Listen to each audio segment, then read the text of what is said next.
And at this time, I will turn to Councilmember O'Rourke. Welcome. Thank you. I can't say I'm going to be as brief. I have a lot to say, but first of all, it is my greatest honor and my privilege to be up here on the dais today. Mayor Haney, Councilman Weinroth, Singer, Rogers, Mr. Annell, Ms. Frazier, I am honored to be up here serving with you. Please indulge me for the next few minutes. This is a pretty momentous occasion in my life, and I have a lot of people to thank and some ideas to share. So I'm going to take more than 5 minutes. People that don't come to meetings don't realize that you're always limited to 5 minutes, so now I've got that privilege. So first off, Susan Saxton, most of you don't know this, and it might give away our age a little bit, but we actually go back way longer than I think either of us served our city when our husbands were colleagues in the same firm in the mid-'80s. So we've known each other for a very long time. So thank you for making it official today. To my family, how lucky am I to have my mother right here in the first row being able to experience this. Listen, during the last 6 months, and it's been a tough 6 months, I promised her that as the time came after the election that I would be more available to her. And I will. I promise I will. So to the rest of my family and my friends that are my extended family, I can't name you all, but you are always there for me, and I thank you, and you know who you are, and you are in my hearts. A special shout out to my brother and sister-in-law, Stephen and Susan Levine. They're among my biggest cheerleaders, and they happened to move to Boca Raton from Jupiter just in time for this interesting adventure. So you made a very good choice in moving to Boca. Welcome. And thank you for all of your help. There is a special boy in the audience today, and it is my grandson, Dylan. Come on, stand up. Come on. You can stand up, Dylan. Dylan's been completely involved in this process, and he's always there with his 13-year-old wisdom. And I just want to share a little story with you. On election night, it was around 8:30, and we were expecting results, and nothing was happening. And there was a ton of people around us, and everyone was anxious. You know, where's the results? And there was still no report. We kept waiting, and at that point in time, we found out that the supervisor of elections website had crashed.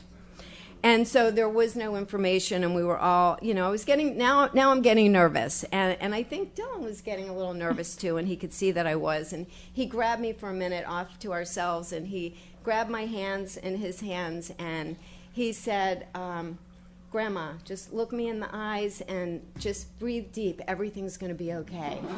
And we did. And we did that together, and everything was okay. So thank you for being there for me, Dylan. You're a great kid.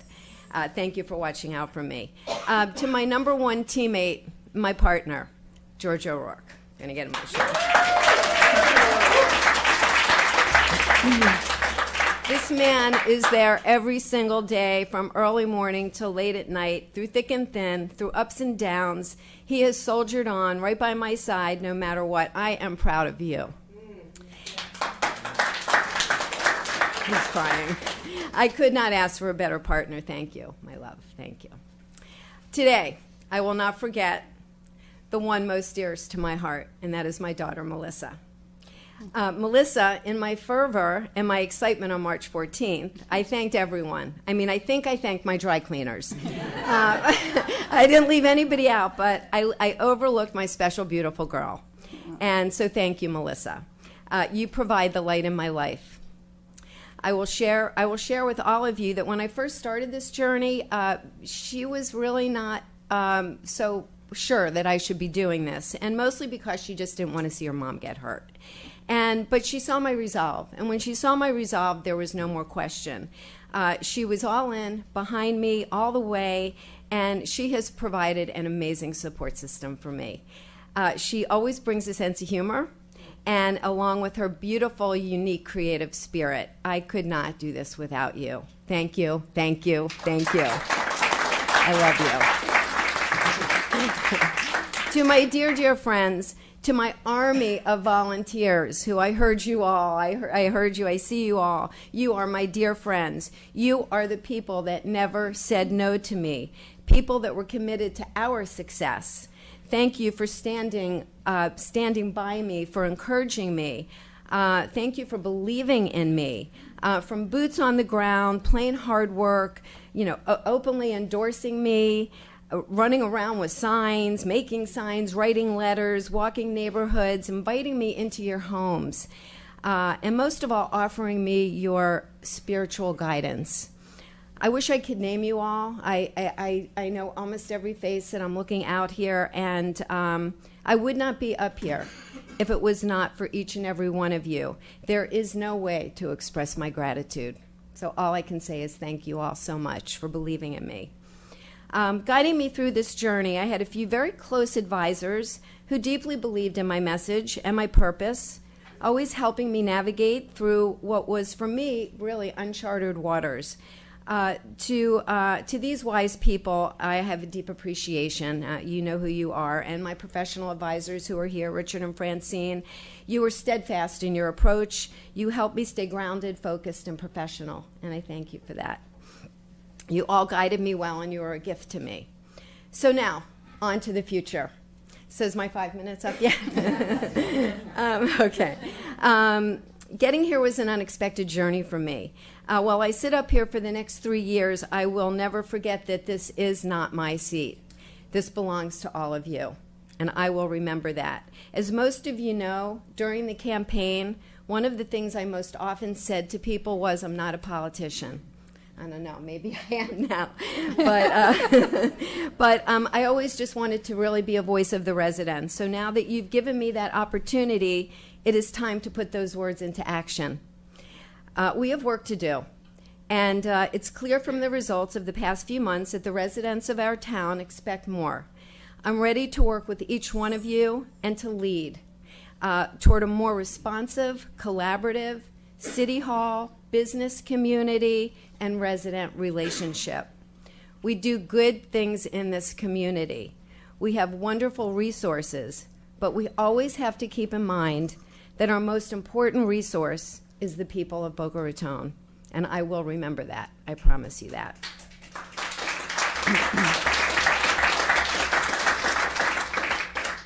As a longtime resident myself, who has roots in both the east and the western parts of our city, I've been a small business owner and as well as a neighborhood advocate.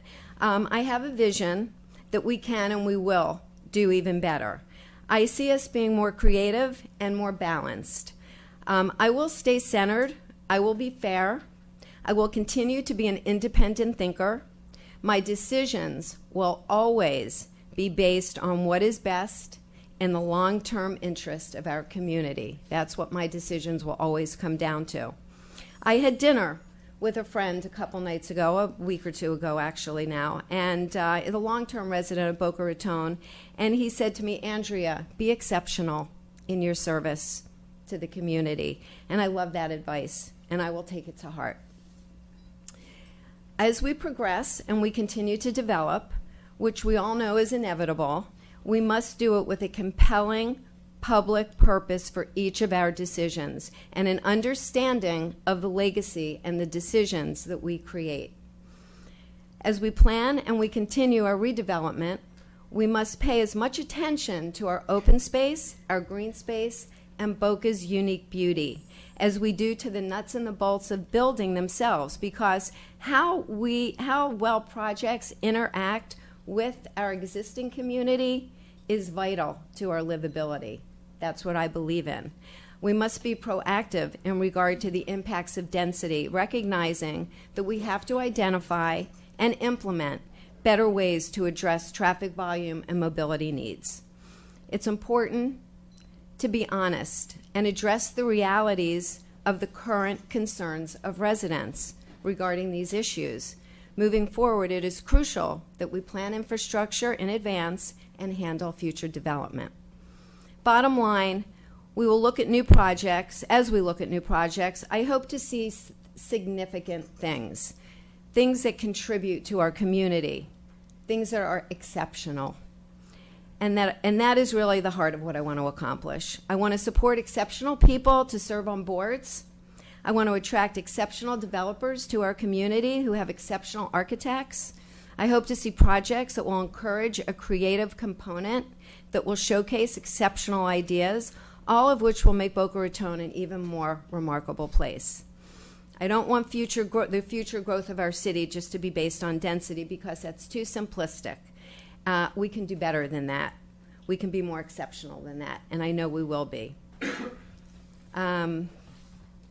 So I have some final thoughts here, and then I promise I'll be done. It takes balance to be a truly world-class city. We must focus on our local schools, our services, our recreation, our economic growth and development, our 3 universities, our technology, our hospital. We have all of these wonderful things. But yet we must make sure that it is a priority to maintain our small town feel. That is what so many of us value so deeply.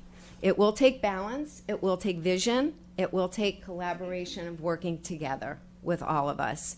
As John Lennon said, I may be a dreamer, but I know I'm not the only one. So I can tell you that I will put my dreams to hard work to represent the people at Boca Raton. I promise you that I will do my best.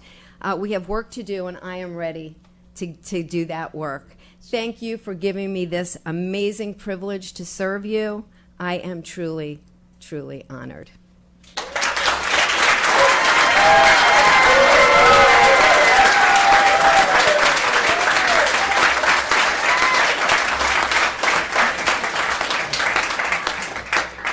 Thank you very much. Well done.